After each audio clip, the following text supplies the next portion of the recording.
Anyway, anybody else have a question? Come on. Yes. You just sound a little dismissive, though. Yeah. Just wondering, how Alberto yourself and the panel, with all your research and everything, have heard about the work from Lawrence Harper and David Hudson from the White Motto, and how that applies to the alchemy of the body and consciousness? Great question. Yeah, it's really interesting because one of the most amazing works is the work of an astrophysicist, Dr. Paul LaViolette. And what he did was he did ice core drillings in Greenland, and he found that every 26,000 years there was this incredibly thick layer of iridium and rhodium, which is the elements, the monoatomic elements that David Hudson uses in his alchemy. And it happens at every extinction, mass extinction level. So it happened 13,000 years ago, and there are small blips every, and this is following the precession of the equinox, which is what the Mayans are marking with their calendar. And it strikes me as more than a coincidence that the Earth seems to go through a field of monoatomic elements every 13,000 to 26,000 years, and that's why I brought up this thing today about the heliosphere of the sun has disappeared for the last 4 months. The magnetic field of the sun has collapsed, and we're no longer protected. We're not in its sheath, and the Earth is no longer protected by the sun, and hasn't been for 4 months. And we've been watching sunspots since Galileo, so this is almost 500 years, and this hasn't happened. And right now we're being bathed with all sorts of galactic particles. We know from the Ulysses mission that most of these particles are coming from the center of the galaxy, and we don't know what they are because we've never had the instruments to measure them because they've never entered into the system before. So if you go to astronomy sites, you'll see this is a big concern right now, what may happen with this. And so I think there is a relationship. I call it astroalchemy. There's a relationship between what John has found in the Mayan calendar and alchemy and the transmutation of human beings through monoatomic elements that are cooked in interstellar space. And then they fall into the sun, and the sun is almost like an alchemical furnace which cooks them. And then they're deposited onto Earth, and they transmute genetics, and they do all sorts of things, just like the people, if you know a lot of what she's talking about, David Hudson he used high arc electricity, and he created a single element single atomic elements that actually transmuted while they're being measured, and they switched chemical signatures and things, and people have taken this and had incredibly remarkable experiences. And I don't recommend it because I'm worried about metal poisoning, but I think it's incredibly interesting. By the way, the moon is covered with a layer of iridium and rhodium. And when they brought back the moon rocks, they had dust that fell off the rocks. And one of the NASA scientists took a spoonful of the moon dust, put it in some water, and poured it into his potted plant. You probably know this story, right? And he left home, went home for the weekend. He came back, and the potted plant had shot up 3 feet. It was a little palm tree. Yeah, and he wrote a whole report for it at NASA and everything. So what it does is monoatomic elements speed up the ability, they lower the resistance to electrical impulses within the body, and that speeds up health, and it speeds up the ability to grow, and it speeds up awareness and these things. So there is a direct link, and it's really exciting work, actually. Anybody else have anything to say? I don't have anything to say about that, but because you brought up alchemy in 2012, and Jay Weidner wrote a book about it. I think part of the alchemical process, to get back to your comment, is about the integration of the masculine and the feminine, and that those have been obviously out of balance for a long time. So what form does that take? In our society, in our constructs, in our conferences or whatever. I don't know. It seems to me that insisting on equal, like the same number of speakers, for every conference, maybe that's the right way that integration manifests. Maybe that's not the way it should manifest. Maybe it should be some other, way. I mean, maybe there's different ways that, the feminine and masculine kind of intelligence would be expressed if we were to really think about how these conferences could be most, or these events most transformational and so on. That's a great point. And Robert Lawler wrote a book about the Aborigines, a must-read book called Voices of the First Day. And he lived with the Aborigines and got their knowledge. And when the Aborigines would always there were men's mysteries and there were women's mysteries. And he was never allowed into the women's mysteries because he wasn't a woman. But he got to see the men's mysteries. And there is this openness that men have with each other at certain times, and that definitely women have. And so the Aborigines, they encouraged men to meet and commune with each other, and they encouraged the women to do it, and of course they would always meet in the communal of the tribe.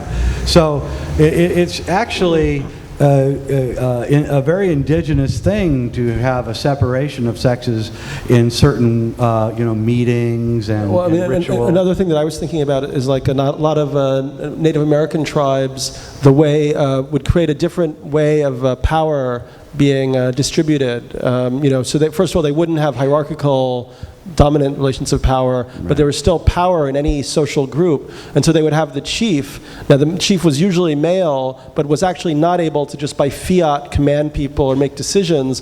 They were more like the mediator, the sort of holder of myth and story and so on, and behind the chief would be like a council of grandmothers, and so those grandmothers would make the determination if the chief went out of alignment, if they got into like a power trip and started trying to take too much, kind of authority away from everybody else, then they would cast the chief out or discipline them. So there might be different ways that, if we really were able to embody masculine and feminine principles on a more conscious level, that we would find, different structures for that.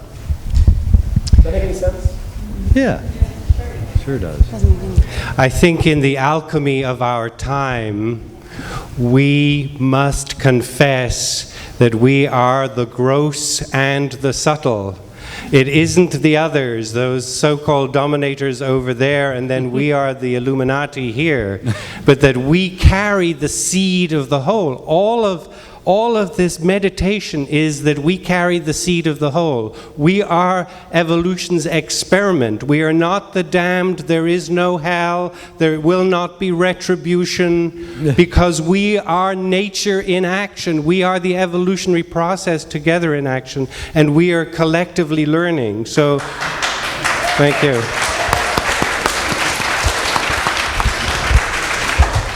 Got a question? Let it fly. Can you hear me? Yep.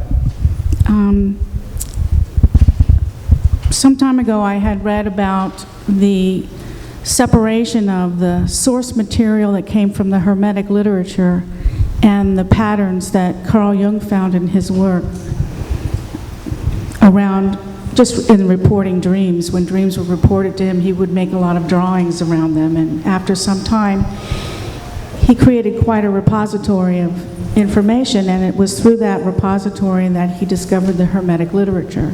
And in the Hermetic literature, the physicians of those times would use various substances, and then they would actually measure the progress and guide the progress on their patients by what their dreams, what dreams came about as a result. And I'm wondering if you could talk a little bit about the Hermetic literature in that respect. Because Yeah. I think the separation from that source has caused a lot of seeking with to information reconnect with the source. Right. I mean, the seeking is not to find Thank things new, it's to find our way back.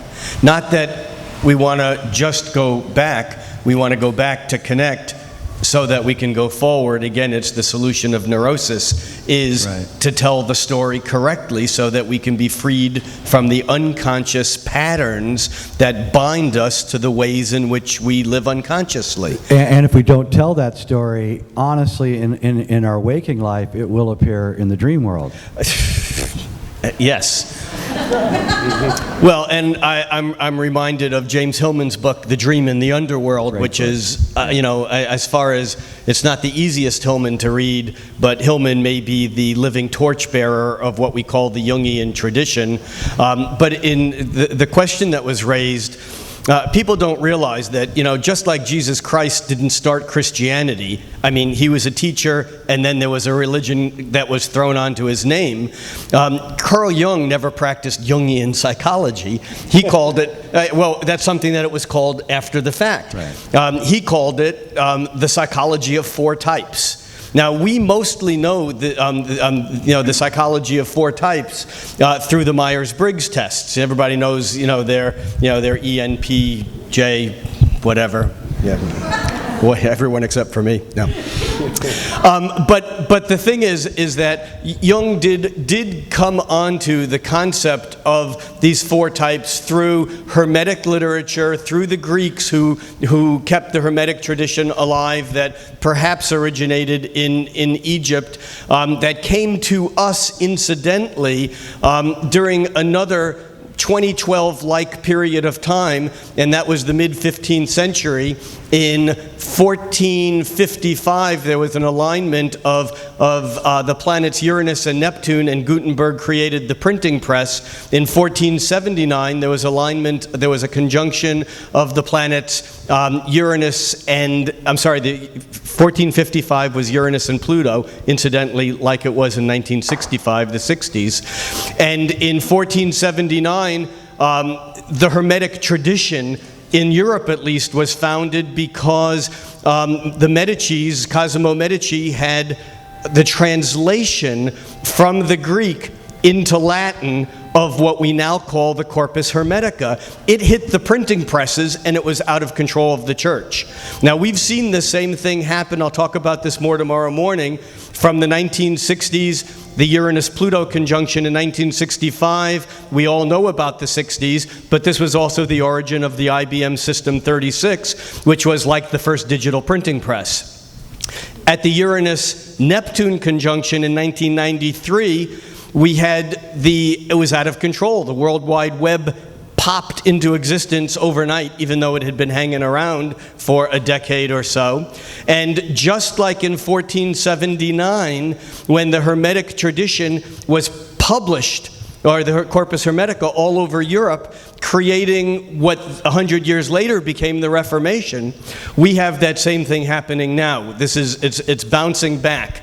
And the idea of this Hermetic corpus, this work in which you had a priest, Marsilio Ficino, who was one of the architects of the Florentine Renaissance. You had this guy who was an ordained priest who was using astrology for the Medicis in the court, who was practicing the use of amulets and of dreams and of potions and of herbs, of plants. And of course, there's a long story here about the battle between Rome and Florence, but this idea of rediscovering the ancient medicines, not only the hallucinatory or the ethnogenic type medicines, but also the rediscovery of herbs in general, the rise of naturopathic medicine to counteract this foolishness that we have that's great. If you want an electrician or a plumber, go to a modern doctor. But it's not about healing, it's about fixing the electricity and the plumbing. So we have this rebirth of what was at one time the Hermetic tradition. And again, it's not about discovering something new, although our perspective will allow us to take it to new places. It's about the reconnecting of this information that we've set aside. One of my contemporaries, great astrologer called Rob Hand, once commented that what we call the Age of Enlightenment was actually the Age of Endarkenment. Because as we became, as Descartes and Newton created the mathematics that allowed us guys to analyze and to quote unquote know in our head, everything above the throat chakra, we also became darkened and lost something that was more connected.